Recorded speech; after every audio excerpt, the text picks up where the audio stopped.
everybody. First episode of the Bad Boys for Live podcast. That's right, you heard it. I know if you're expecting a Will Smith and Martin Lawrence camo, you might have to be going somewhere else because that's not what's going on here. This is the first ever episode that we're doing of this. Of course, I'm joined here by my hetero life mate over here and my fellow film junkie, Steven Thunderhorse Quintero. This is something we've been wanting to do for a while, and I'm glad that we finally got a chance to come around and do it, because we have a lot of conversations, about movies and kind of pretty much everything else we like to talk about. And we're like, hey, you know what, a lot of stuff we talk about would make a great podcast. We have a lot of good points that we got.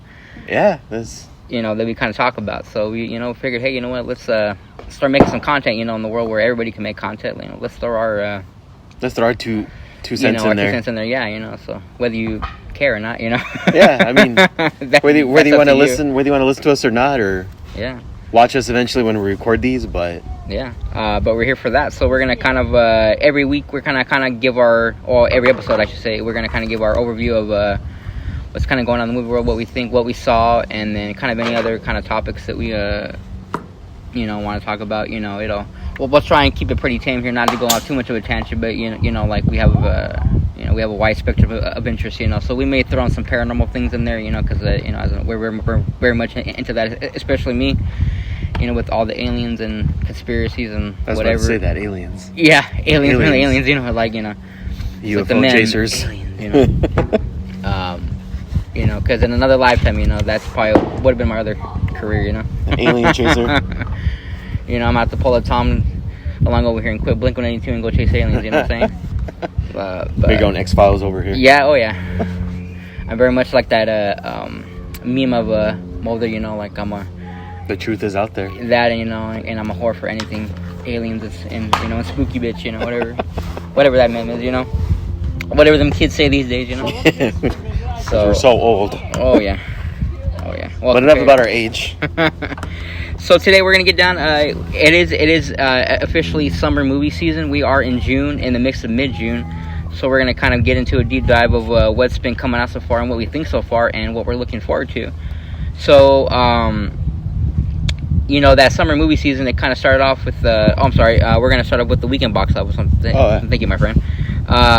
So we had The Flash come out. This movie pretty much, I'm going to say, well over a decade in the making.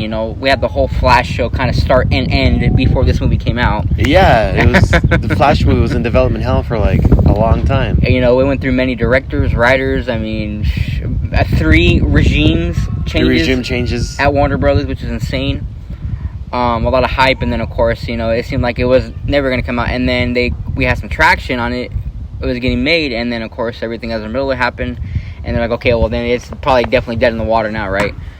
But despite all that, they got through it, whether you agree with their methods or not, and it came out, and it was nobody really knew how it was going to do, because the movie was receiving great reviews. Like, a lot of people liked it. Some people claiming it, even at the studio, that it was the greatest comic book movie ever. Definitely not the case, but we'll talk about that later.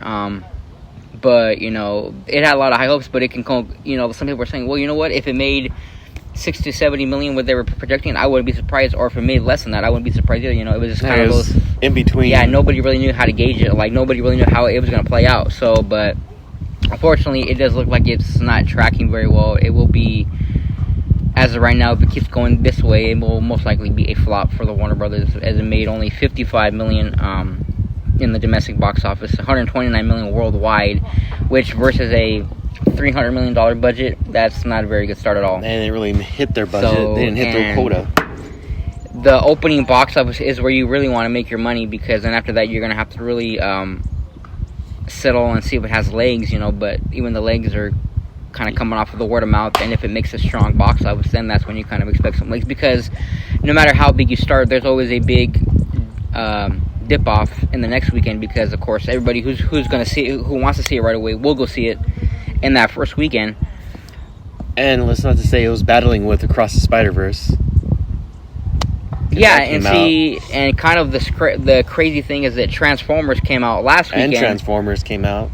And Transformers beat out Spider-Verse last weekend, and Transformers actually made more than The Flash did in their first opening weekend. So that I think that kind of says a lot about where people lie. And I think, to be honest with you, it's just nobody really cared about it anymore. Has any faith in DC movies, because the DC movies have been very lackluster. I mean, as of late, I mean, the biggest movie star in the world, you can argue, The Rock with Black Adam, his movie couldn't even clear 400 million total. And that was a total flop of a movie. And so if The Rock can't do that, then, I think just in general, so, I mean, it's a, love Andy Muschietti, what they put into it, but, we'll get more into that when our deep dive, but other than that, we also had Elemental come out, and which made another disappointing $29 million in its opening box office, which is a pretty flop hit for Disney and Pixar, which is, they're usually a pretty bangers, but then I think that just kind of goes to show that nobody was, they're kind of on the same page where they're not really putting out any product that people are really wanting, wanting to go see, because like Pixar back in the day, back in the Incredibles and early 2000s, in the Toy Story days, they were event movies, like at any time any kind of Pixar movie like that came out, it was an event, so people were like, was sold out first day, but they even the first Cars movie, people were going to see that one. But like, if anything, we have to really, I guess people are really kind of being picky and choosy about what they spend their money on, and it's not so much a like Pixar movie fatigue or superhero fatigue. It's more of a, people have a very much of a mediocre movie fatigue. Like, we're tired of seeing these mediocre movies, and if you're going to put out mediocre content, then we're not going to go see it. And also, too, you got people wanting just to stay home to stream those movies instead of going out into theaters. Yes. The biggest thing is just streaming now, because everyone wants to stay home and watch those movies. And what happened, we said HBO started it. Yeah. They threw Black Adam on there. With their whole day and date kind of whole formula, that which really blew up in their face, which is ultimately cost them Christopher Nolan leaving. Ultimately, yeah. Quote unquote, he said, I have a quote here saying that I went to bed working for the greatest movie studio and woke up working for the worst streaming studio ever. Those are quote unquote what he said in his exodus from Warner Brothers. Now he's at Universal making Oppenheimer. So yeah, that cost him a lot, and to me, as a filmmaker and a cinephile, the movie theater going experience is very dear to my heart. I think it's very important. Like, I think if anything, it's a bridge to actually even help if you want to go streaming. It helps because you go there and you grab the hype. People, you know what? I love this movie. Let me go ahead and stream it on. I want to watch it again. Yeah. And that'll give the new their new subscribers or whatever they have to do. But Hollywood's in a very bad place right now, even with a lot of these strikes going on. So. Questionable at best. So but we've also, so I don't know, we'll see how this second weekend comes up, and that also comes as a bit of a surprise too, because it was a Father's Day weekend, so it was technically a holiday weekend. And for these movies to come out with these low numbers pretty much was saying that nobody cared to see what was going on there. Yeah. So nobody really, because their whole hype was like, hey, take your dad to go see Batman or The Flash for Father's Day, and yada yada yada. And like you said, with Elemental, I was surprised because Pixar was pushing that as their next big movie. Yeah. And then for it to fall flat. And I've heard some that says something too. Yeah, it's kind of weird because I've heard some pretty good reviews about it. The people have liked it, but it just there's just not enough interest for anybody to really see it. So in the next couple weeks, I don't really see them playing out too well. So, but we'll see how that goes for this next weekend. We have a couple of other movies coming out, but we're kind of here in June. Like I said, we're in the midst of the summer season, which is, in my opinion, despite this disappointing weekend, this has probably been the best summer movie kickoff that I think we've seen well before the pandemic, because I have literally, or even after No Way Home with Spider-Man, because that was like the biggest, that was like one of the bigger events, movie theater movie-going experience. Especially this month, June is a hot month because there has literally been a new movie every single week to go watch, and it's on. I mean, and that's great because I can remember not too long ago where you're like, let's go watch a movie, but what is there to see? Oh, I've seen that already, but there's really nothing else to know. Like every week, I kind of feel like we're playing catch up here, and it's kind of exciting because you have something, like as a cinephile, you have something to look forward to every week. Okay, like cool, this week I'm seeing Transformers, but next week I got Flash, or next week I got this or that. You know what I'm saying? And now you got two movies coming out. You got Oppenheimer and Barbie coming out in the same month week there too. month? All on the same day, really. The same day too. So it's a pretty fire. it'll be interesting to see who the dynamic between who's gonna go see Barbie and Oppenheimer and see those two. Which I think, a lot of people are like, why would they go head to head? But I think it's actually really great because the audience for Barbie and Oppenheimer are two different demographics. So, like, it really does, when it comes down to the movie fan, it really does kind of give them a win because, there's kind of something there for everybody. Catch me watching Barbie, then Oppenheimer right after. Yeah, if you want to play it that way, you could do it that way. Or, like if that first one is the only one you want to fuck with, great. If you want to fuck with some Nolan like we do, then great too, Yeah. I mean, it's nice because you're not just kind of restricted to one flavor. You got a bit of everything. Okay, you know what? I'm going to go down this road, or I'll go down this road. And that's the great thing is we have so many choices this summer season that we're like winning anyway. Like as a movie fan, I think overall we're the winners finally. Yeah. Because we get we get a lot of choices and a lot of variations this weekend and for the summer season. And it started off with, like I said, we technically not a little bit before May. We started off with Fast X, the latest debacle in the family saga, as they say. And you saw that. I didn't see it. Yeah. But you went to go watch it. You're not missing much. I knew I wasn't. I mean, you're gonna get what you pay for with this movie. I mean, they're not kind of giving you anything that they didn't advertise. But it's regurgitating the same plot stories.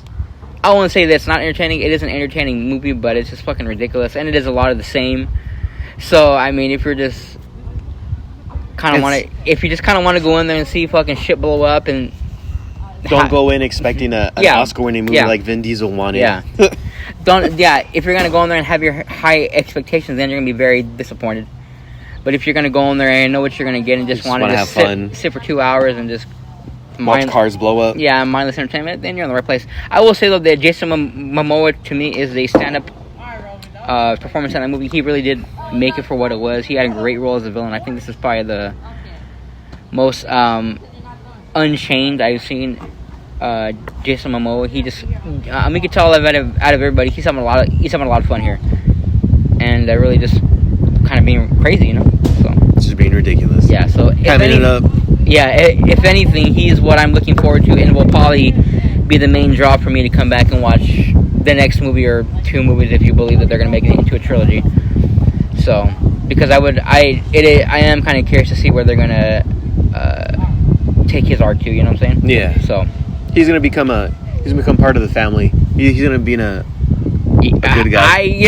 I kind of all their villains, because that's all their villains. That is the biggest bullshit to me and biggest flaw of those movies is that they just turn everyone into family. Like Charlize Theron was like at a time in the last couple movies like their biggest threat. Like she literally killed Dom's baby mama right in front of him. So you go from him wanting to rip her fucking throat out for that to pretty much them being allies and her and fucking like Jason Statham's character. He ended up becoming he was a villain, and then after he became a good guy. In this movie, they're coming at him for help. So I'm like, I don't know about that, but and in this movie is actually one of the most expensive movies ever made. $324 million to make this movie, which is absolutely fucking ridiculous. Like, come on, you got wow. But they made it. And then of course we had right after that an absolutely banger of a movie. After thinking about it, I'm gonna say is probably my favorite movie of the year so far, which is Spider-Man Across the Spider-Verse. Another banger from Sony and Pictures and Entertainment, Lord and Miller. Yeah, Lord and Miller, they're really banging it out with those two. Which is a continuation of the Miles Morales storyline, which is, I went into the Spider-Verse Part 1 being a comic book fan, Spider-Man fan, not knowing too much about Miles Morales as much as you do because you are the resident Spider-Man fan here, so you know all the lore.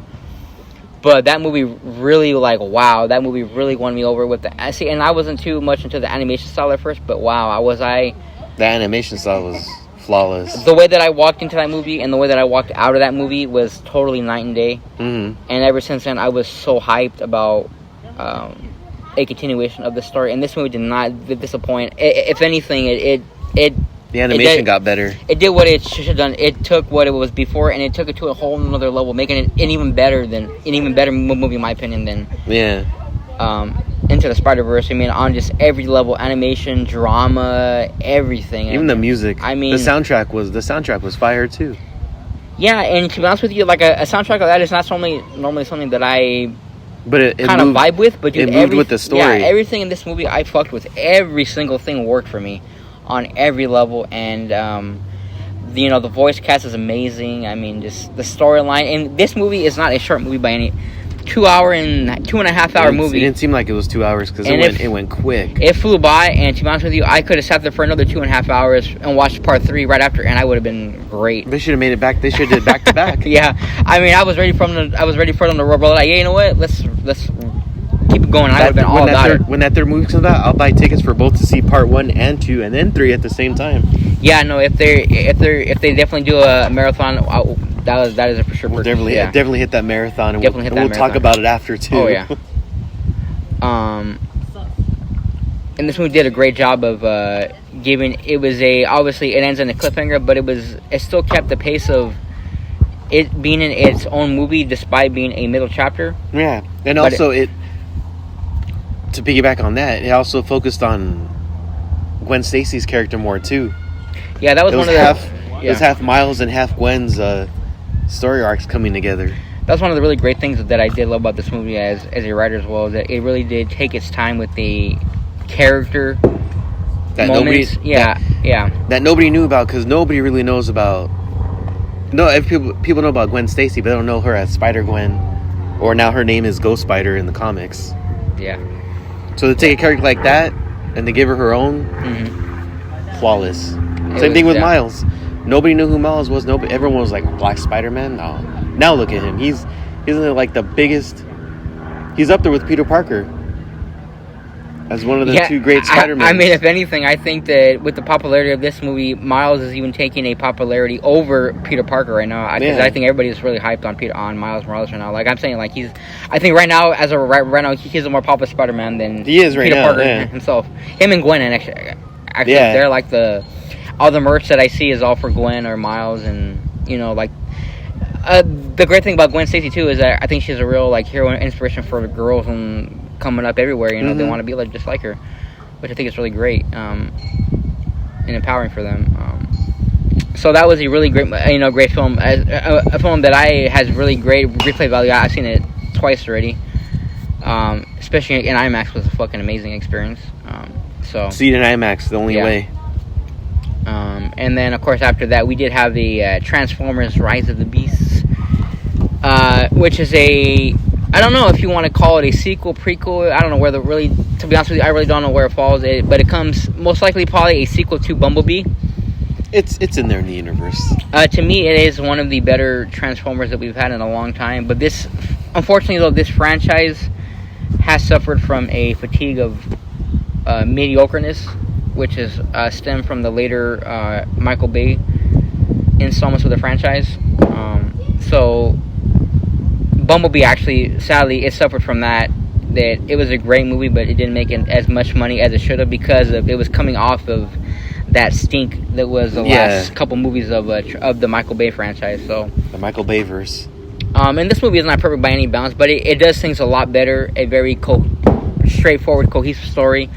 I thought the action was filmed a lot better. You can actually understand what's going on.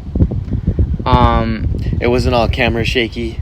No, I mean Michael Bay knew how to do action, but it was very kind of like convoluted at times. You're like, I don't know what the fuck's going on, You'd see the Transformers like fight, but you wouldn't actually see them. Yeah, you just see like snippets of them. And to me, I think it kind of gave the characters a lot better arcs, and like it kind of gave me a tougher, more grizzled version of Optimus Prime that I've seen in a long time that I actually like a lot better, because it does kind of take him from where he is very jaded on the human race as to be expected from what they go through to kind of like leaning into and becoming that more like hopeful leader of Optimus that we do learn to see in the Bay franchise. My only gripe with that is that they continue with Bumblebee not talking, especially in his movie. Yeah, and they ripped out his voice thing again, and for him not to talk, it's like why continue it from Michael Bay's. Yeah, and you're actually not the only one. That has been a big complaint of that overall. Not even only in that movie, but overall. Yeah, that like like, okay, enough with this radio shit. Like, fix his voice box already. Just let him talk. Just, like, just let him talk. Because he talked for like 5 minutes in Bumblebee, and then in the first like 10 minutes, and all of a sudden he gets his voice box ripped out and he's back to doing the radio. Well, and they're like, for being these super advanced technology robots, how are they not? How can they not fix his voice box? How can he not fix it on his own? Enough. Like the gag was funny the first couple times, but like, okay, enough. Let him talk again. So, but that movie it was tracking pretty well. It did a pretty good box office. It does have a pretty crazy twist at the end, which I won't get into for spoilers, obviously. But it went to a place where I didn't think it was going to go, or I didn't even know where it could go. But it's going to go there, and I think that they are, as far as I know, it tracked pretty good. So I think they are most likely going to make another movie. I feel like that group you're talking about, for no like spoilers. Yeah, it's going to be the new what they were in Michael Bay's universe. Yes, and they're going to be the new group. That's where I thought it was going. It's going to be the new Nest. Yeah, that's where I thought it was going, but obviously went another way. I'm like, okay, but I'm actually kind of excited now to think about it, because I'm like, I can see kind of like where that can kind of play into it, you know. So yeah, kind of excited to see where that goes. I mean, if Batman can interact with the Ninja Turtles, then why can't? Right, I mean, Transformers interact with this group that we're talking about. There's no, in the land of movies and money, anything's possible, you know, as long as you put the money into it. And of course we had that, and then of course, you know, this last weekend, like I said, we already talked about Flash, which we're gonna deep dive into in a little bit, and Elementals, and then of course after that we have at the end of the month we have coming up Indiana Jones, the last one. Dial of Destiny, which about a month ago it premiered at Cannes, got pretty panned reviews. Not very good things are said about it. So, which kind of made a lot of people nervous, me included, because I'm like, man, I was already kind of skeptical of it already, because I'm like, I don't know. But you know, me and you are both diehard Indiana Jones fans, and we're gonna go watch it regardless and form our own opinion. I mean, we like Kingdom of the Crystal Skull, and that one was panned too. Which, yeah, I don't get what a lot of hate for that movie gets. You know, I thought it was very entertaining. It's definitely not the first three movies, but well, and here's the thing about that. I read somewhere online that somebody wrote that they said, what was it? Saying that the Last Crusade played it safe. Oh, very much so. He went back to the formula of Raiders. Part 1, yeah. Because Temple of Doom was something different. Got panned so hard too, yeah. Got panned and it was different, so he decided to go back to the safety, which is Last Crusade. Last Crusade, and then Kingdom of Crystal Skull was playing it safe too. Yeah. Well, not really, because George Lucas wanted to put his interdimensional beings in there. Can't say aliens. Yeah. But I feel like with Indiana Jones, they do play it safe. Like instead of changing it up, they decided to go back to the formula, which, I mean, I on the one hand, I get, but on the other hand, too, I'm okay with, because I really love The Last Crusade. I think it's a great movie. I love Temple of Doom. The Temple of Doom was great. It had that minecart sequence. Although this is probably a very unpopular opinion, but I think as far as ranking though, I think for me, I would put. Is it Crusade? I would put Kingdom of the Crystal Skull above Temple of Doom, in my opinion, because I think I enjoy that movie a little bit better. Yeah. So, but yeah, I mean, great movies overall. I mean, probably Harrison Ford's best role that he's done. I know to him, it's his favorite role. It's his most coveted role, because it's the only time where he hasn't begged to die, you know. In Han Solo. Yeah, or Han Solo. But so that's coming up next week. I'm very excited to see that. See how it turns out. So see if it's a proper send off to him as well, and then we'll see how that goes. I actually did this week too. I did get to see another June release, which was a unconventional movie. I think was The Blackening, which is a kind of a fusing of a comedy and horror, kind of like a Friday movie meets a slasher film. Poking fun at the slasher franchise. It's directed by it's the latest film from Tim Story, who you may know is a director of the first two original Fantastic Four films, and I think he directed Barbershop. So, but yeah, I think he does some some pretty funny stuff in this movie. It was pretty, it's kind of what you expect from it, but I think it does, what it's trying to do. It's very funny, a lot of cool jokes, a lot of like crazy, humor in there. Very much kind of like poking fun at the horror genre and how that subculture acts in the genre. Yeah. But actually, like for it being that, it has some pretty. I think it has some pretty cool kills in there, and the way that they kind of build it up and everything. So I did have a fun experience watching it. So, You saw in Tim's story, he also did like. Let's see. He did the Blackening, like you said. Yeah. Shaft. Oh, he did Shaft too. Okay, there you go. Ride Along and Ride Along 2. Okay. He also directed some of Kevin Hart's. Oh, okay. That's right. Okay. Comedy stuff. Okay. He did Think Like a Man. Mm-hmm. But yeah, he's okay. But coming out from both Fantastic Four movies. Yeah, I think that's kind of where he got his like big screen debut on those, because I remember those being his first films. Yeah. I mean, we'll get into that, but we'll get into those later. But overall, I think that was a great one. So if you had a chance, if you want to catch something else besides The Flash and Elemental and all the conventional ones, I think that's gonna be my pick for the week. Is actually The Blackening. I think is a nice alternative choice if you want to have, if you're into the comedy and horror, kind of all wrapped into one. And what came out recently too on streaming on Netflix, if you're interested in action, is Extraction 2. That's right. The first one was Chris Hemsworth, right? The first Extraction was great. The action in there, amazing. Extraction 2 just builds on top of that. I heard it. Yeah, I heard it's tracking pretty good. They're even talking about wanting to do a part 3 now. Oh, they should, because for you, especially if you're directing, they did like the first. The first hour is just a one shot. Oh, really? Wow. Okay. Just one track shot throughout the whole thing. Okay. I'll have to check that out. Yeah, I haven't seen that yet. Okay. Sounds pretty good. Wow. Okay. Yeah. Like I said, we're you know what, if you wanted to be entertained, there is no shortage of entertainment. We got all these movies in the theater right now. We got a lot of stuff on streaming that you want to check out. And I think also Secret Invasion. That's right. Today. Did you get a chance to watch it? No, I didn't. Not yet. Okay.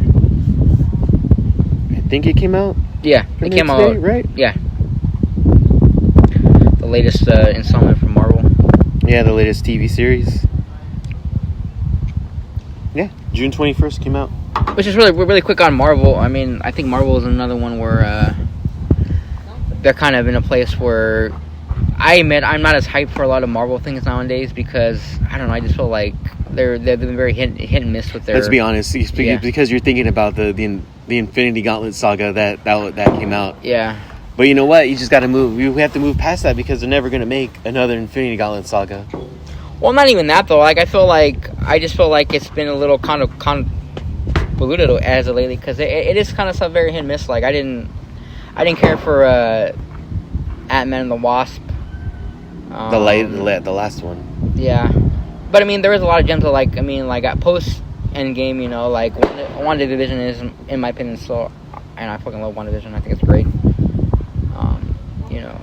But I mean, to me, like a lot of I don't know, they just haven't been like a lot of like needle movers in my opinion. But that's just me. But that little superhero fatigue with the MCU. That or I think it, like, again, I think it may kind of just some like mediocre fatigue. And like I'm feeling like, especially with Marvel back in the early days too, like not even just it being the Infinity Saga, but like anything when Marvel. Iron Man 1. Yeah, like anything. Anytime anything Marvel came out, it was always a guaranteed banger. Like you went to the movie theater like, dude, I'm gonna walk out of this movie and be like, hell yeah, that was fucking amazing. And pretty much every time that was the case. And nowadays you're kind of like, I don't know, am I gonna like it or not? I don't really know until I see it. Like you don't really know anymore. I think with Marvel, they're just trying to find their foothold again. Yeah. With how things are changing. Because now, where do they go now with after the Infinity Gauntlet gone? I don't know. Like I feel like they just kind of put themselves in a corner there, where they kind of just like really just set it off, and now they're like, okay, well, yeah, like what do you do now? I think they're looking for another Infinity Gauntlet saga, but they're not going to. Which, another piece of news is the case, because it is officially today, Marvel announced that they will not be doing any panels at Comic-Con this year. Oh, surprising.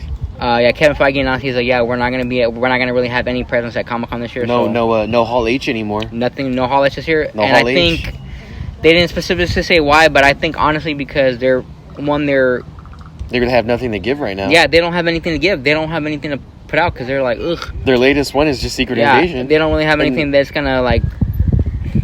And then I think another release coming up soon is the Marvels. Yeah, but that's in nothing August, brand new. think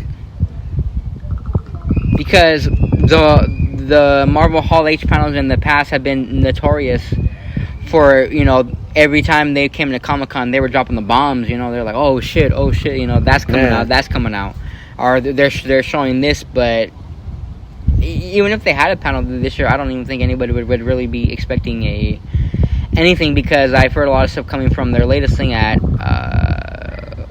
what was it? The Disney Con. I'm sorry. the D23. The D23. I heard that was a very disappointing panel there as well, and that's their own convention. So a lot of people didn't like anything coming out of that.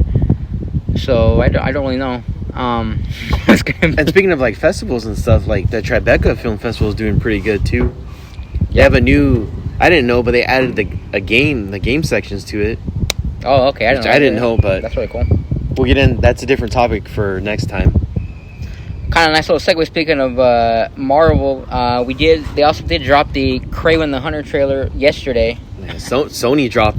Sony, but being a Marvel character. So this is something that I knew was coming for a while, and I've seen. And you're a big fan of.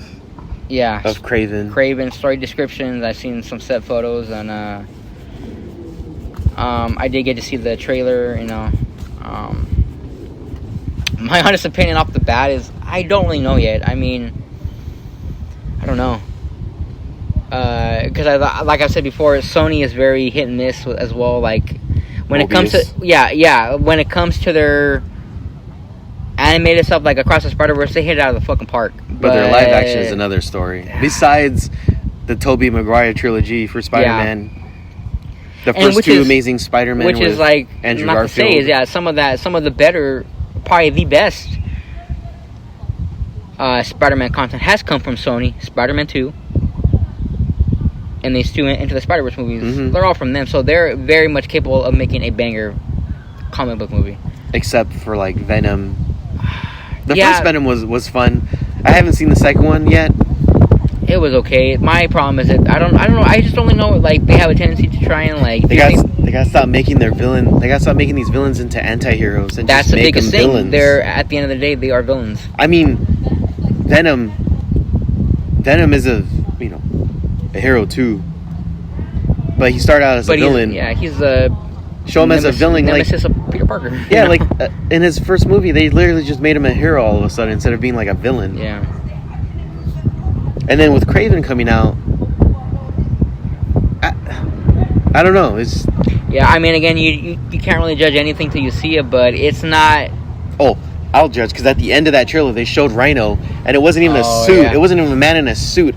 He stuck something in him, and his skin started changing like to a rhinoceros. I'm like, no, that's not the Rhino. That's not the Rhino. And their whole plot device of him getting his powers is because he got the blood of a lion inside of him, which is. But I'm like, come the fuck on, you guys are killing me here. And the fact that they got Russell Crowe to play his dad, but also to speak with a Russian accent, while Aaron Taylor Johnson does not have a Russian accent. Yeah, at all. That's a little. Kraven has a Russian accent, and he should. His greatest hunt is Peter Parker.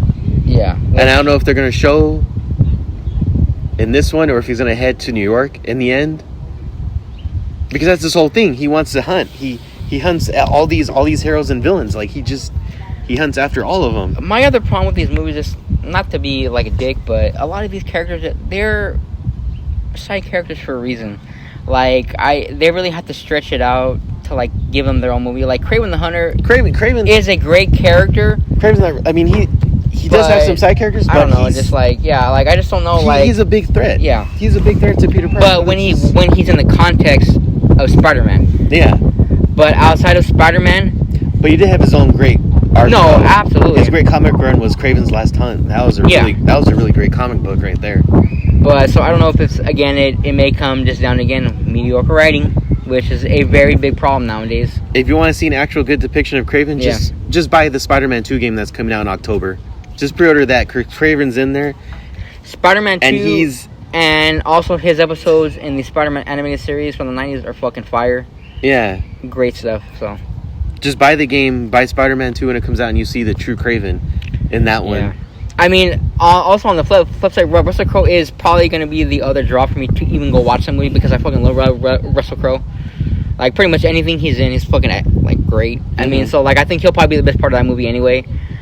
I mean, you know, he does have a good job playing father figures. You know, Jarrell, fucking amazing. Yeah. This one, I mean, for what it is, he'll probably do pretty good. And back to Kraven, I just don't like how they made him run like an ape. Yeah. Running on the walls, climbing on the walls. Kraven never... Yeah, they very much... I don't know, yeah. I really don't know how to agree. Like I said, again, we've only gotten a tease of it, so... But again, it's not really flooring me. And the thing, too, is that they really messed up. He got his powers using special herb potions that he would take all the time. That would give him those abilities. Again, which... But the blood from a... Like, what? Being attacked by a lion and getting killed and then having a blood drop is going to suddenly awaken you into a fucking mutant or whatever, or something. Yeah. I don't know. Give him his abilities. Yeah. And let's track on to Mobius real quick. That ending, he had no reason to go after Peter Parker because it's not like Spider-Man tried to stop him from turning himself into that. Exactly.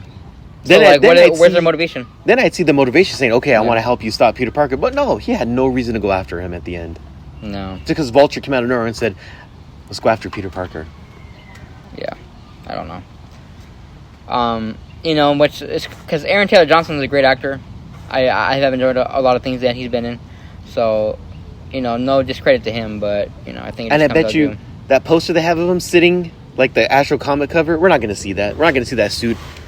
Yeah, right. Movie. Yeah, probably not. You know, that was just for the promotional poster. That was just for the poster to get you to go see it. But we're never going to see that whole suit, probably. Yeah. And he doesn't even talk with a Russian accent in that movie. Which we're know that Aaron Taylor Johnson is very capable of being an accent because he's done it in other movies very well. So. Except for in Age of Ultron. Oh, yeah. Well, but that's a whole different can of worms there. But yes, no, you're right, though. Yeah, absolutely. So I don't know, like we still got some time before that comes out, but then again, like a lot of people were saying, you know, hey, you know, we got Morbius 2 over here, you know, right? Pretty much. So. It is. So I mean, to be honest with you though, like I wasn't expecting too much out of this movie to begin with, so I'm going to go in it with very low expectations anyway, and we'll just see how it comes out, you know. But again, to be honest with you, I'm not expecting very much out of it at all. I'm not either. I'm not. My expectations are very low when I go in there. Yeah. But yeah, because I mean, like I said, Kraven the Hunter is one of my favorite. And Mobius was too, and they butchered that one too. Yeah, that really broke my heart because especially like he didn't have his suckers on his hand. He used his teeth instead. Like I know his stuff from the comics, but actually seeing Morbius in the animated series, his story arc there is what really made me a fan. Like I loved his part in that animated series. It was fucking great, dude. That show is so important because. As a kid, that really made me a fan of Morbius, and actually really introduced me to Blade too. Like Blade was in there. Blade, I forgot Blade showed up in there. That's where I really got my first kind of dose of Blade lore in that movie. He was hunting more Mobius, which got me more hyped for when the '98 film with Wesley Snipes came out. I'm like, oh, dude, I know Blade. I'm like, now we're gonna see a live action Blade. I think it's also where I really got fully like immersed into the storyline of the Punisher as well, because he had a nice little arc in that show as well. Oh, that's right. Yeah, he did. Him driving around in his van trying to kill Spider-Man. Yeah. Mm-hmm. So, yeah. So we'll see how that goes. But like I said, I'm not expecting too much out of that. Yeah.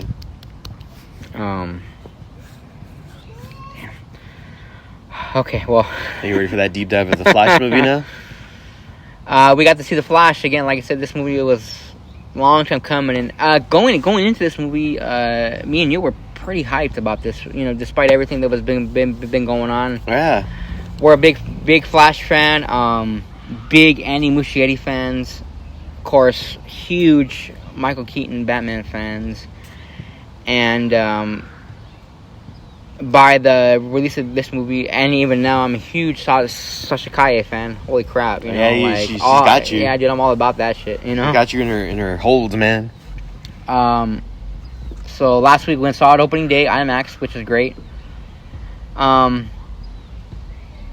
But we had, of course, we had heard some things, some complaints about it beforehand, and then we got to see it for ourselves. So, first of all, of course, one of the big complaints is the CGI in this movie. What was your take on it? Well, did you hear what he said? Andy Muschietti said it was supposed to be deliberately. He made the VFX like that because you're supposed to see it from the Flash's point, so that's why everything looked absolutely, yeah, all like wavy and everything. Yeah. So intentionally, I mean, it looked. He probably had the same VFX team from It too, because it looked pretty much the same. But all of the Corona Bowl stuff, I will definitely excuse. I think Corona Bowl that was interesting because instead of like sending them into the Speed Force, I mean, he kind of did go into it, but they showed that Corona Bowl instead, and I was like, yeah, it was definitely a new take on it. Pretty interesting. I thought, despite everything from Ezra Miller, I thought he did a great job at doing both Barrys. It was very believable. As this version of Barry. Yeah, what I'm saying is like him playing two different versions of himself. Well, you're going to say 3 different versions. No spoilers, but... yeah, we can go into that here, because it's a deep dive, so... spoilers, Vern hasn't seen it, but he has 3 different... Well, kind of, there's 3 different Barrys. Dark Flash is pretty much the younger version of himself, but older. Yeah. So I thought he did a good job on that. Michael Keaton was great. I mean, well, hold on, what did you think of the VFX though? Before we go into. No, I'm sorry. I'll buy that. Yeah, that like in there it was supposed to be a kind of a distorted thing. I think the only time where it really took me out of it was during that hospital scene with the babies looking like rubber dolls. Huh? That's supposed to be in real life outside of this before, so that look did very kind of wonky to me, and it did kind of distract me. They looked like rubber dolls, which kind of sucked because the sequence overall was fucking cool. Like, that whole sequence, like I love that whole like idea and concept. It was very entertaining and how he did everything. It was great. Especially how he needed to constantly eat to keep his to keep his speed up. Which I really did like the additions of him tracking the calories on his suit. That was great, dude. Yeah, I loved all of that watch. Stuff. Yeah, I loved all of that. I could very much relate to him. Barry always needing to eat for sure. But yeah, no, I loved how and it was very comedic. Yeah, like instead of going for the baby, he goes for the vending machine. When you think, and he goes for the heat, and then he throws a burrito in the microwave to eat that too. My only gripe too is the way he runs. Where they made him, the way they made him run that goofy. Yeah, goofy run again. Which, funny enough, there is a part of the movie where he does lose his powers, and I think he does kind of poke fun at that when he's running slow. He does very much do his little arm waving, whatever thing. And he's like, thing. So I think very much that they were poking fun at that for sure. Interesting too is that normally in Flash history, his lightning is yellow all the time, but in this one, it's blue, and when his suit goes on, the lightning turns yellow. Yeah. And we kind of were talking about that before the movie came out, saying, well, maybe it amplifies his, helps control his speed. Yeah, and we were pretty on the money about that because out of the suit, he has the blue lightning, which is kind of uncontrollable, and like this suit does very much control it and give a full charge to him, so it does very much the yellow. So the flash ring was awesome seeing that too. When he presses it, and the humor, like especially in a lot of other comic movies, too much humor is always a problem. Like a lot of stuff does not land. But with Barry Allen, there's humor with it because he is. He is a jokester. That is, and another credit I would give to Ezra Miller. His comedic timing is done very well. I did love a lot of the the Eric Stoltz Back to the Future jokes were very funny. Oh yeah, those were funny too. So, and the cool thing that I did like is that it was very much a Barry Allen story, despite all these other things that were going on around him. Like I think probably what kind of did a disservice to it a little more is because of the drama with Ezra Miller. They were kind of very much leaning heavily into the Batman aspect of it, which sadly he's not in there as much as you think as he you is, think, yeah, or want him to be. So you really don't. So then that might kind of be like, oh, well, I'm just kind of prop us more of a Batman thing, but it's a Flash movie. Yeah. I think that also kind of did Sasha Calle a disservice because since they couldn't put Ezra Miller on the forefront, she was very much the face of the campaign. Her and Michael Keaton were on the, and that was my other minus of the movie, is that I thought Sasha Calle did such a great job, but we didn't get enough of her. We didn't. She doesn't really come until the end of the second act, and then really Beginning she's in the third act, and that's about it. And what you see is just kind of because of the Flash, he just keeps going back, so you're just seeing like a loop a bit, and pretty much what you see in the trailer is what you get, really. Yeah. Of her, which I think is, like, she did such a great job. I mean, like, I could use a whole Sasha Calle movie. I'd be down for that, but yeah. So well, let's hope that she gets the Supergirl role for James Gunn's new DCU. I do like how they showed him in like Barry was there in Man of Steel. You just don't see him, but he was there when all this shit was happening in Man of Steel. I think another character that I really loved that I wish kind of would had gotten more time, and I think probably would have got more time in maybe a sequel, was the role of Iris West. I really do like the girl who plays Iris West a lot, and I was kind of like starting to vibe with their. I wish we saw more of their friendship. Yeah, like I was their really budding relationship. Yeah, like I just started to really kind of vibe with their chemistry and their vibe, and I would have really liked to see that explored in another movie where they do go on that date and maybe get together. Something happens during that date, get together and maybe have that kind of like famous maybe Iris. Reverse Flash shows up. Yeah. Well, I was reading somewhere where I think. Muschietti pretty much said that, like, in his mind anyway, Reverse Flash is pretty much who killed Barry's mother, and that that's why he has that drawn on his Instagram, because he would have loved to explore that in a sequel, I guess. But I was gonna say, I was like, when we saw, I was like, who killed his mom? Because they never showed. Yeah, you just see her scream, and that's it. It was very much out in the open and for like kind of like they made it seem like it was just like a break-in maybe, or like a robbery. Mm-hmm.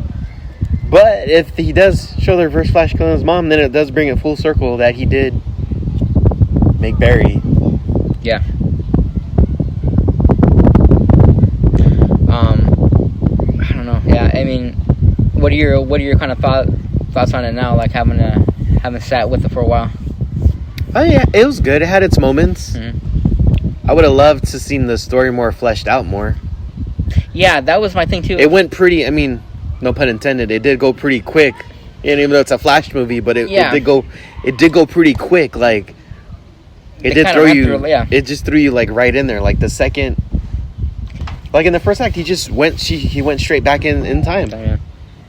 Yeah, which is crazy for being a 2.5 hour movie. It went by, like I said, really fast. Yeah, like in a flash. No pun intended. Like you would think for a 2.5 hour movie, you would have had really a lot of like time to slow it down a little bit. And I think like it could have used the breaks to be like just to flesh out more characters. More like I said, more backstory on Kal-El. Like those two, like his two friends, you wouldn't know who they are unless you know the history or watch the TV show The Flash, knowing that was Patty and I forget his other friend's name, but it wasn't Cisco. No, it's not Cisco Ramon, but I forget the other character's name. But you wouldn't know unless you watched the show. Yeah.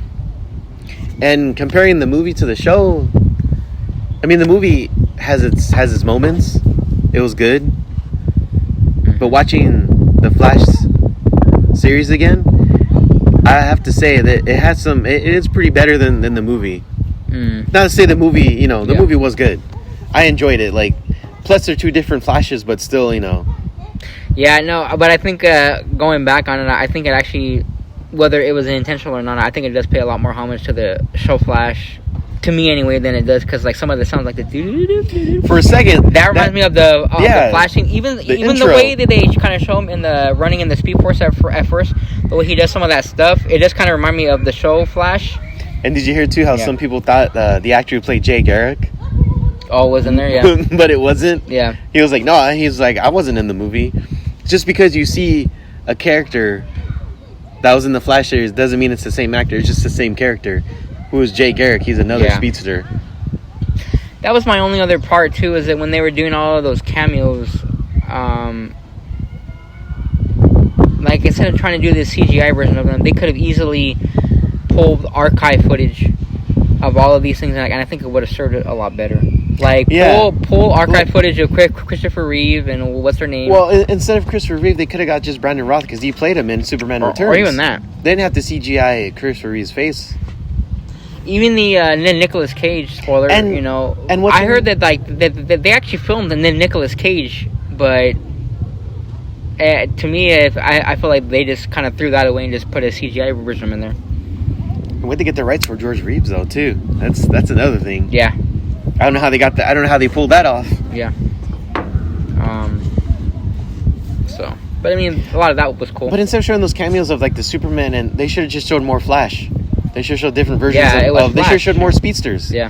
Had different speedsters in there looking at him like, because all the speedsters are connected through the Speed Force, so they would feel what he's doing, like in no matter what universe.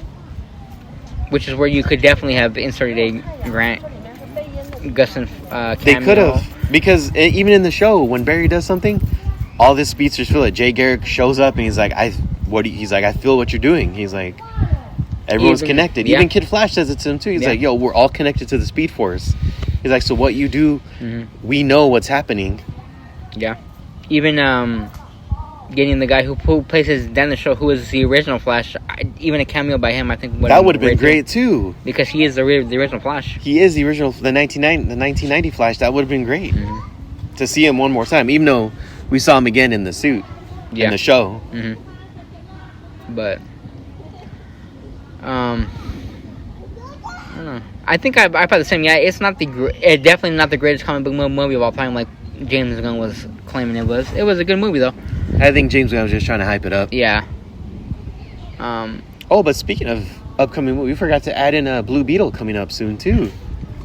Which is the first DCU character in James Gunn's universe. Yeah. We're gonna be introduced to him, and then his first full DCU movie will be Superman Legacy. Yeah. But back to the Flash though. So, what are your final thoughts on it?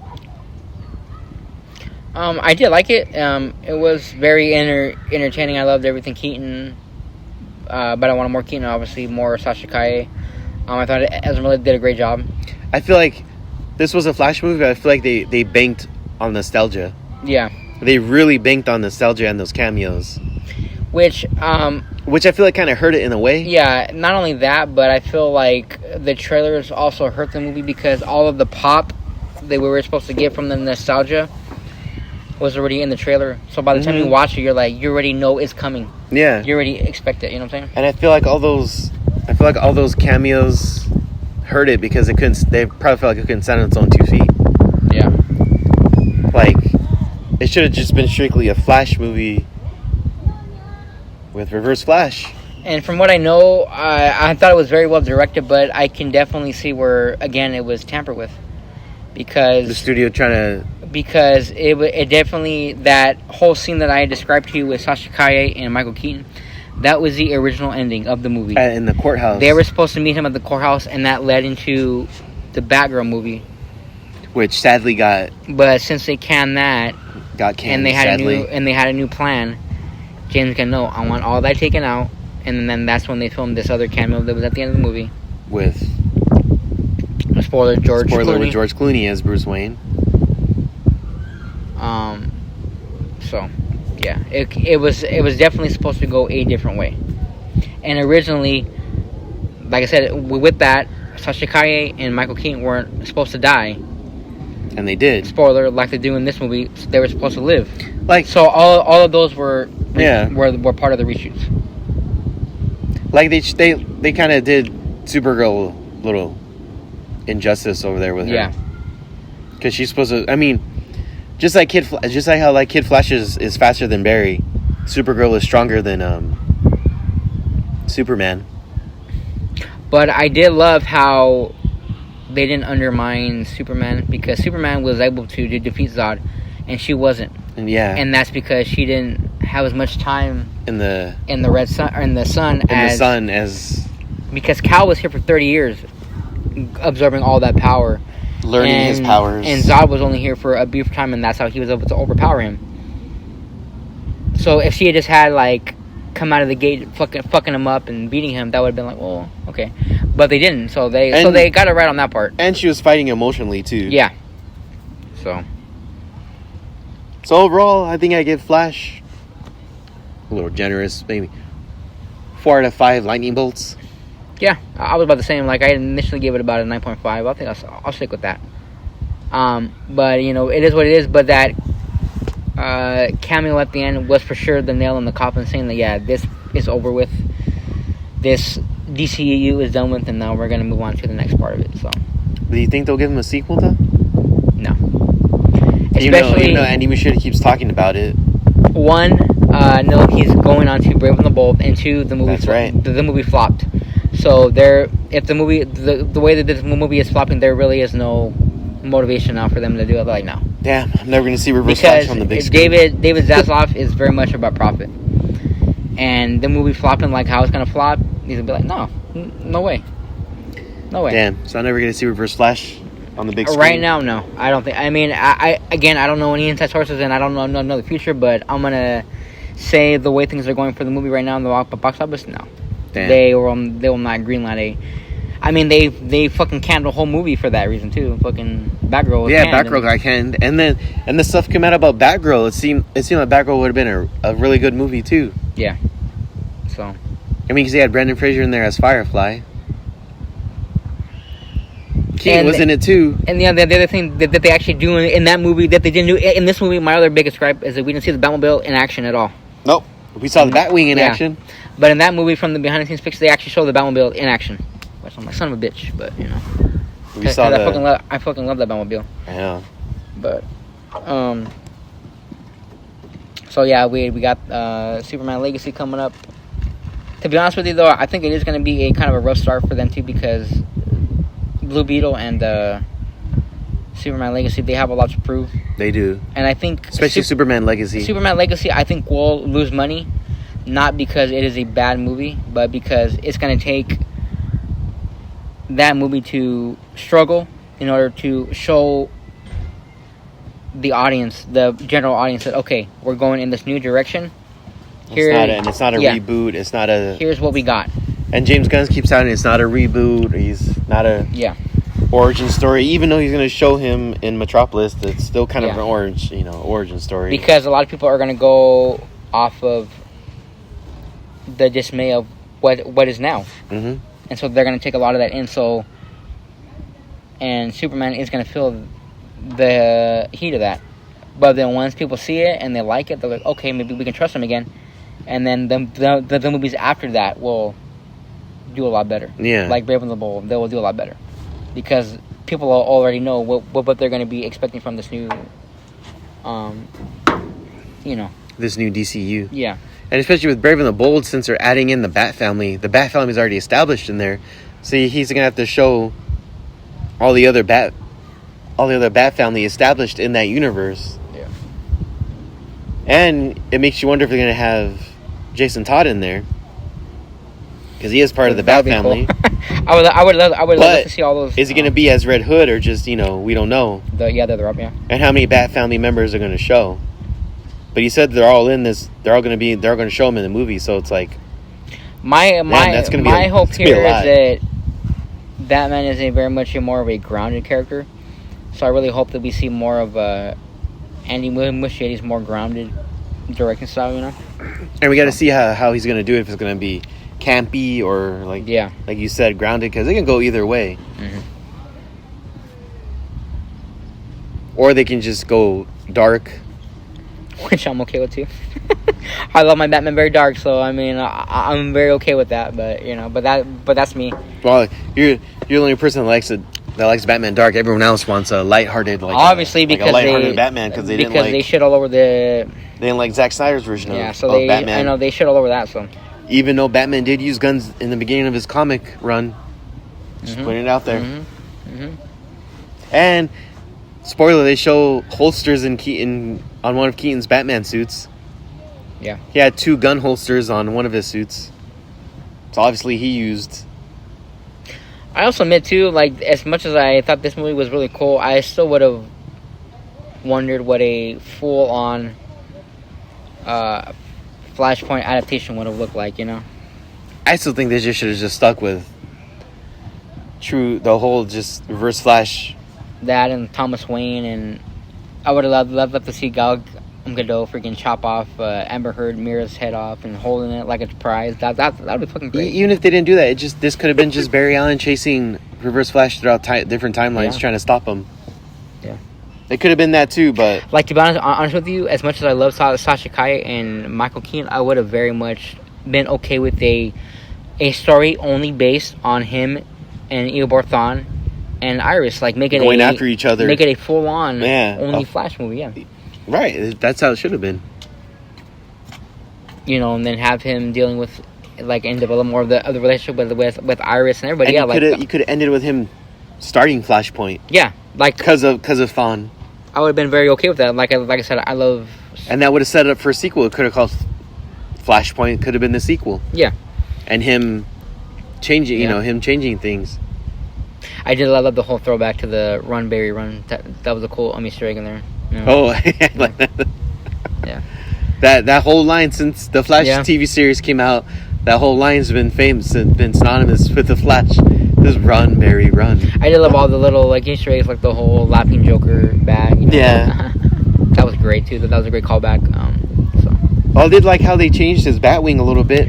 Oh yeah, very, very much. How he just stayed and everything rotated around him. But how they kept Batman very grounded to where, like, he very much was that old school, because he tries to, like, hack a computer with the old school flip phone, and they're like, is he really going to try that, you know? So he very much, he is still that very old school grizzled Batman still. From 89 still. Yeah. Like, he's not the very much super advanced technology of, like, a Ben Affleck Batman, you know? Yeah. Like, he is very much old or school. Just very tech now, very techy. Which, another thing I really like, too, is that they made the reason for him... Excuse me. No, the reason for him being retired is not some sad story. Oh, well, you know, like, I had this happen to me. No, it was because people didn't need him anymore. Yeah, it was because he literally did his job so well. He kept the city safe. That he just... There was really no... There was no need... there was no need for him. So he could just go, okay, well, I could just live in peace now. Yeah, I'll just retire. Yeah. So that was pretty cool, in my big mansion. Yeah, so he goes, I accomplished my goal. But the way he said it too, it almost felt like he didn't want to quit. Yeah, he didn't want to make the city safe, but they kind of maybe like forced him into. He did so well, yeah. No, but that's why he said, like, when he died, he goes, "I'll bring you back." He was like, You already did. Yeah, he had that one last hurrah, you know. That last fire was lit in him, and he was okay with that. He's like, all right, cool. He goes, I have my time, you know. So. But overall, again, 4 out of 5 lightning bolts. It should have been a strictly Flash movie with just Eobard Thawne in there, since that is his biggest threat. Could have been better, absolutely. Absolutely. Because again, I still had a great time while watching it. It was good. I did too. You know what? Even the Chronoball stuff was cool too when it showed him going back in time and looking at all the different timelines. And Dark. What'd you think about Dark Flash? Spoiler again, but what'd you think about that? Because you kind of called it too. Yeah, I thought he was a little weak though. Like, could have been more stronger. Yeah, like I thought he was defeated way too easily. He was, and I really don't like. It was kind of like he was conveniently just placed there at the last minute. Like, I think he should have been a bigger kind of like Eobard Thawne. He should have been there all along, kind of as a thread. But they just kind of throw him in there, and hey, this is what it is, and then he's kind of done with him. Like, so that part. They never explained why his lightning went purple. Yeah, that too. Yeah. Although it could have been because of the Kryptonian armor that was on him. Maybe, yeah. The shrapnel and everything, but again. But I'm thinking maybe he did have a different purpose, but because of the way that they had to retool the movie, I think he maybe did. That's what it ended up being. So, but who knows?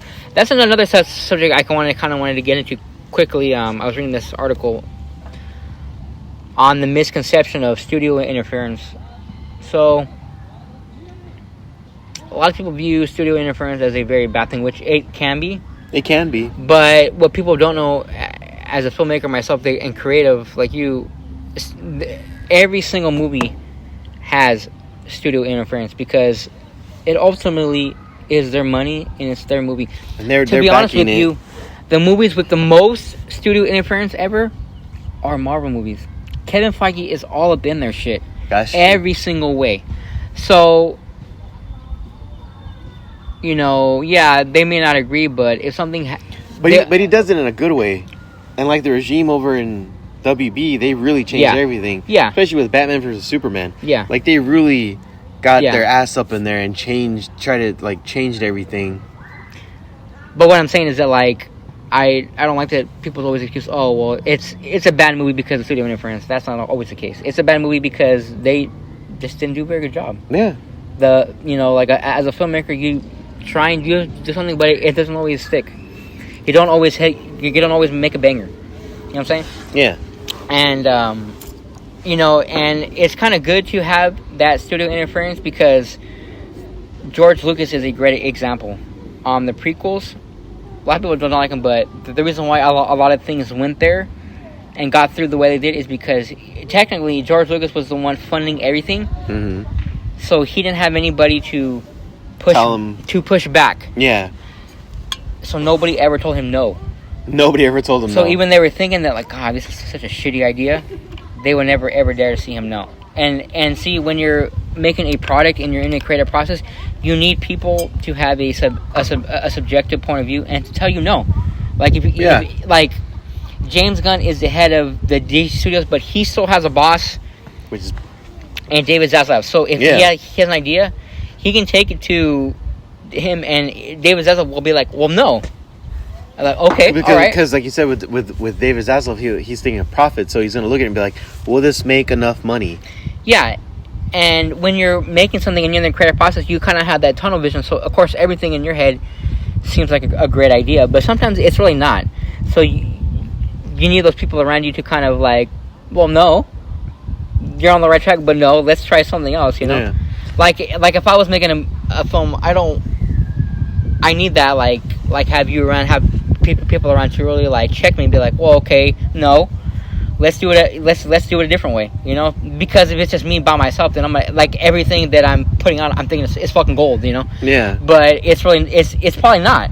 And it's, you know, to add on to that too. It's also the studios need to hire people who know the material. Yeah, exactly. Who've read, and can write it. Because if you have people like Quantumanium for Ant-Man, that writer only had like, I think, wrote 2 episodes of Saturday Night Live. Yeah. And now he was writing this. Yeah. Like, do you even read the material? I don't know if he did. But very much, where that goes back to the mediocre writing, where a lot of them, like, they don't know the source material. Like, it needs to be for the fans, by fans. Like, that's where I do have hope in James Gunn still, because he is ultimately a fan. Yeah, because he took a great example. Mm-hmm. He took Guardians, who nobody knew about. Nobody gave a shit about. Nobody gave a shit about those characters or that comic. Mm-hmm. Yet look at them now. He made them one of the biggest like franchises ever, and people know who the Guardians of the Galaxy are. Yeah. Whereas before, a couple of years ago, or even a few years ago, nobody really knew unless you were reading the comics. Yeah. Or unless you read comics. Now people know. And now we'll see how he does with Superman, which I'm pretty excited to see. I just need to know who they're gonna get. And I'm gonna be honest with you, like, that's where I don't think Zack Snyder and the Man of Steel get enough credit. It is a very much a underrated comic movie, but like I've always liked Superman and been a fan of Superman. But I'm gonna admit, like, Man of Steel is actually the movie that really made me give a real shit about Superman and be very hyped. Like, I was like, after that movie, I was like, man, I fucking like, my hype for anything Henry Cavill or Superman now is pretty much on the same level as anything Batman, because I've always like, bottom line, I'm a Batman guy through and through. You're a Batman whore. Yeah, absolutely, 100%. You know the lore and all of Batman too, and the characters also. So all we have from Superman before that was Christopher Reeve, which was great. I'm not gonna say he's not. Oh, and Brandon Routh, which was good, but it still wasn't, to me, before then, it was not on the level of Batman that I was always getting hyped about. Yeah. But seeing those trailers, That first Man of Steel trailer? And knowing that Zack Snyder was behind it, like, I don't know if you remember, but, dude, our hype going into that movie was fucking sky high. I remember. And I'm like, wow, man, I am this fucking... Like I said, I was never that kind of hype for any Superman project like that. But I'm like, bro, this is fucking... Like, even the music, the soundtrack was fire too. That Hans Zimmer made. I mean, everything about it. Like, I couldn't wait to go watch this movie with you. Like, dude, fucking. I think we saw that movie about maybe 4 or 5 times in the theaters. Yeah, we kept going back. But I remember we had fucking day one tickets for that movie. We did. We went midnight showing for that. I think. Yes, we did. Yeah, we did. We saw the midnight showing for Man of Steel. And like I said, it's a very underrated movie because it's a great fucking movie. Like, the score was fucking amazing. The story. Say what you will about the story. I know people don't like it, but they can shit on it. But dude, all of the scenes with Kevin Costner and a young Clark, and everything with Russell Crowe and Clark are fucking fire. Like, I don't give a shit. Those dude. first few minutes on Krypton was awesome. Was fucking amazing. And like I said, all of those scenes were with him and Kevin Costner were fucking fire. Like, it was real because there's a scene in there where he's like, he's like, well, what was I supposed to do? Just let him die? And like the normal kind of PG response was like, well, of course not, son, no. But no, he straight up, he paused and he was like, maybe you should have. Because he was actually genuinely concerned over his son's well-being over anybody else. And people find out what he was. Yeah. So, I mean, dude, every time I watch that movie, when those scenes come up, I mean, I don't care what I'm doing. I put my phone down or whatever, and I am glued. Like, I pay attention to those scenes every single time because I'm like, those are just fucking fire. And the writing was great, the directing was great. And people can say what they will about the ending, how it ended, but yeah, it ended perfectly. He had to kill Zod because Zod gave him a choice. He said, it's either me, or this family. Was he gonna really let him die? No. And so he snapped his neck. There's your man of hope right there. People may not like that, but what I saw, the vision that I saw was, okay, he snaps his neck, there goes his no cure rule. He's not going to be killing people anymore. He's going to try and just save everyone. And he wasn't even a heartless. Like, at the end, you literally see him fucking have a breakdown. He had some remorse because that was he fucking broke down because he did that. He's like, fuck, I didn't want to do it, but fuck, you know? He made me. He pushed me. And Zod knew, too, that's what he did. He tells him, it's either me or them. And, of course, you're not going to pick me. So he knew, and he even tells him in the beginning, this only ends one way. You either die or I do. And if you think about it, too, Clark almost wanted to save He was Zod. He was trying to be like, no, there's a different way, Zod. We can live on this planet with them on Earth. But Zod, being born for the military, but ultimately, like, his goal was to be like, no, I gotta protect Krypton. And he put Clark in that position where, like, he really had no other choice. Even like what Kara says in the movie, he may be Kryptonian, but he is not one of my people. You know? Yeah. So, no. He may be from Krypton, but he's not one of us, you know. So, and even the whole thing of all the destruction, I'm like, okay, if you think about it, these are two god beings fighting in a city. How do you expect them to fight and not people die? And that was Superman's first time learning his powers. So of course, things are gonna get wrecked. Yeah. But people don't say that shit with Avengers over at Marvel. They don't say, oh, fucking New York got decimated, but people are like, oh, it's okay. But when Superman does it, it's like, oh, no, that's bad. He's not supposed to do that. It was his first time being Superman. I didn't even call him Superman until the end.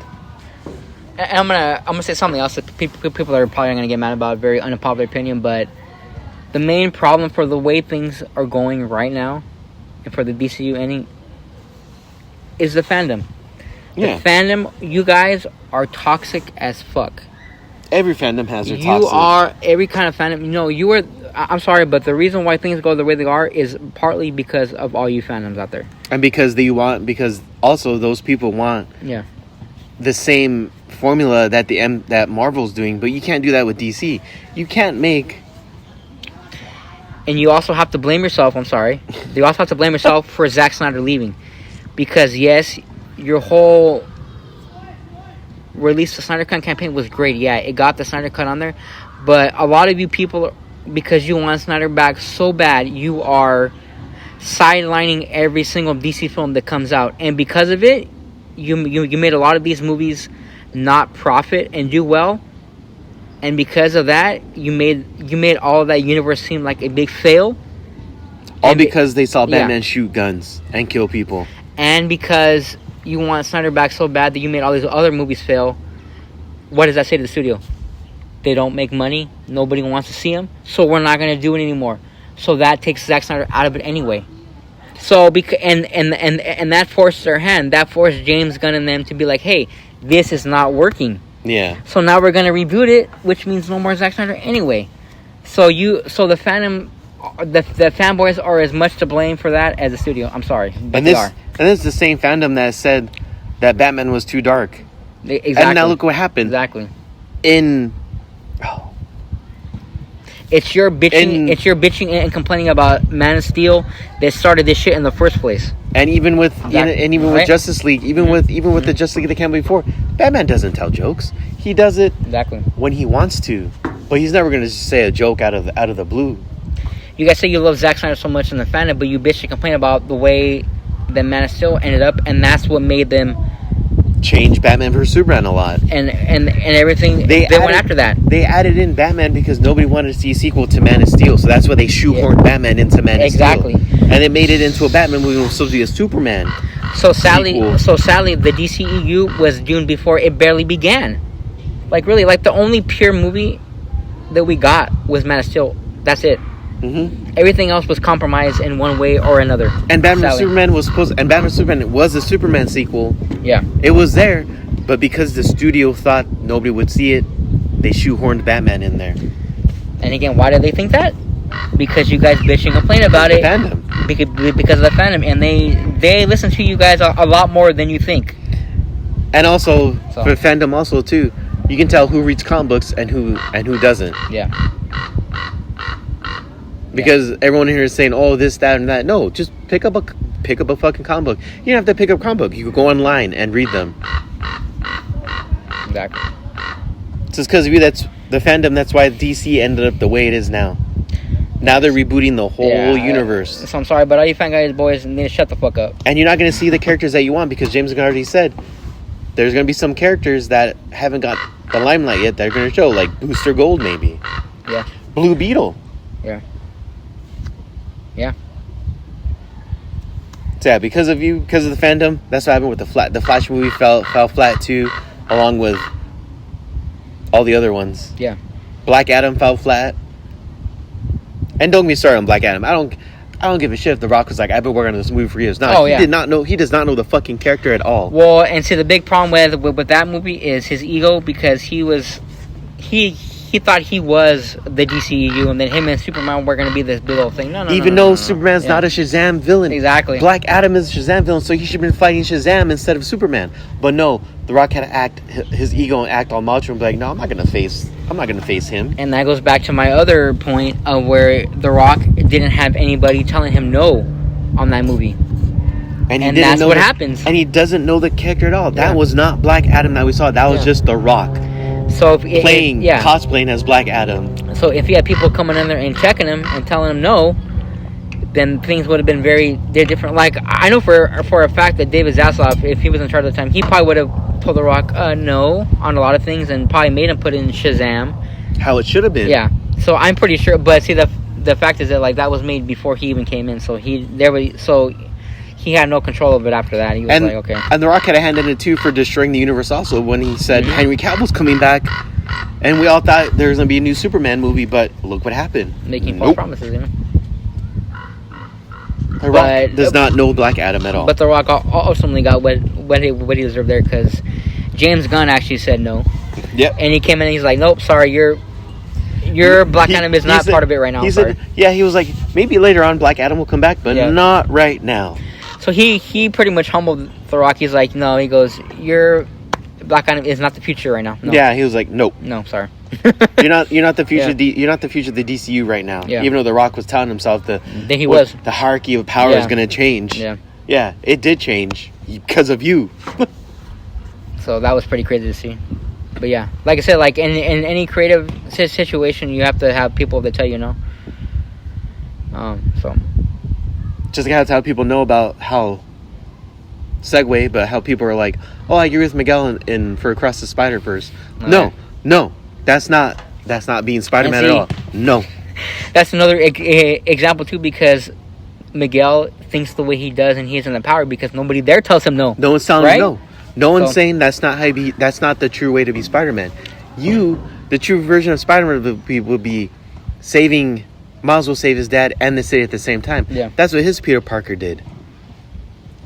So like Jessica Drew and all them, they're all like little robots following him into the fire, you know. And the reason why Miles Peter Parker died was because he was saving him and he saved the city at the same time, which is the true way, which is the true honor of being Spider-Man. You're not going to sacrifice one or the other. You're going to try and save both or sacrifice yourself. Yeah. Which is what he did.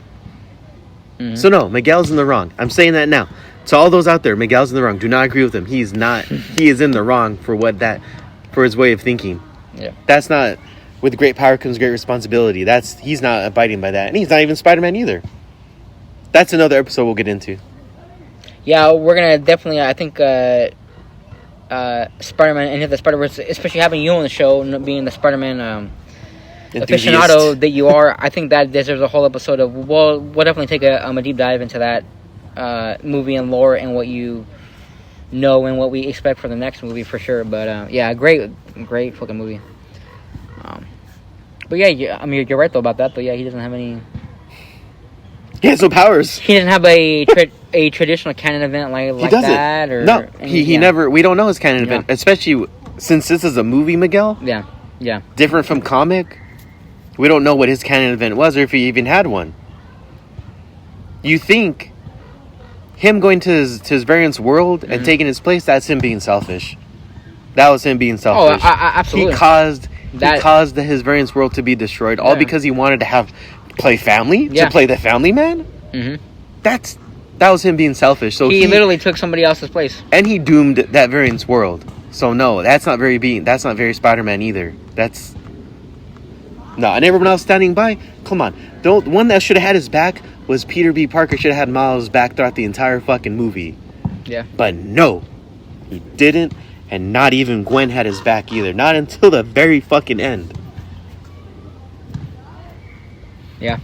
The only one that had his back was Hobie. Was Spider-Punk. He's the one that had his fucking back. So really only him and, of course, Gwen at the end, she told him no. So that's why she got banished. Yeah. Yeah.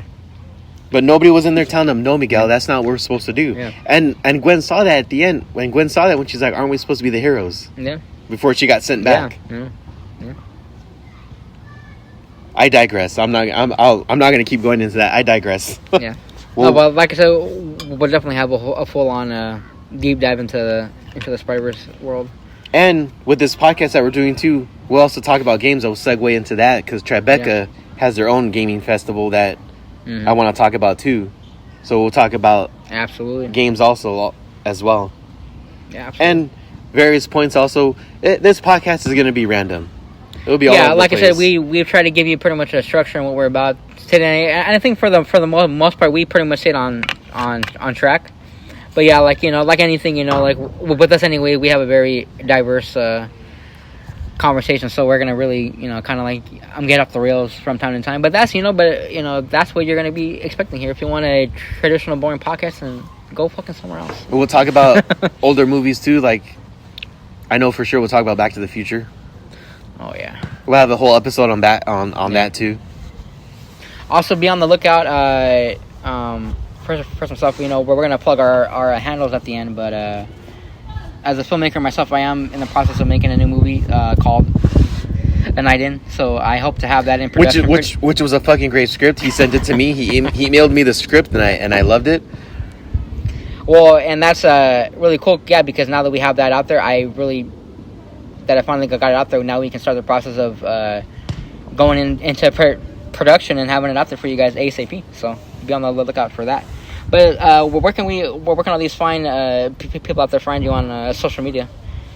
What are your handles there, boss? I think my Instagram handle will just be the Wandering Poet 87. Yeah, is my Instagram handle. And you're on TikTok as well, right? I don't know my handle for that one. Okay. That'll be the next episode. So that's more of just being on a TikTok, Yeah, that'll be the next episode, right? All my handles. All right. And of course, I'm Mike, and you can find me on Instagram. I am the Ombre on Black, all one word. And then I'm also on YouTube. You can also find me on there as the Ombre on Black as well, and where I'll be posting a lot of these episodes, and as well as all my film projects. So I think we did pretty good. We kept it under a good time, under 2 hours. We're about an hour and a half almost, which is not bad at all. Not bad at all. I hope we didn't bore you guys. I hope you enjoyed our talk, and hopefully I was talking loud enough. If not, I'll talk louder in our next episode. Yeah, like I said, but we'll see. This is we're getting our feet wet, as they say. So if you guys like that, be sure to look up for episode 2, and then for now, we'll see you guys later. See you later.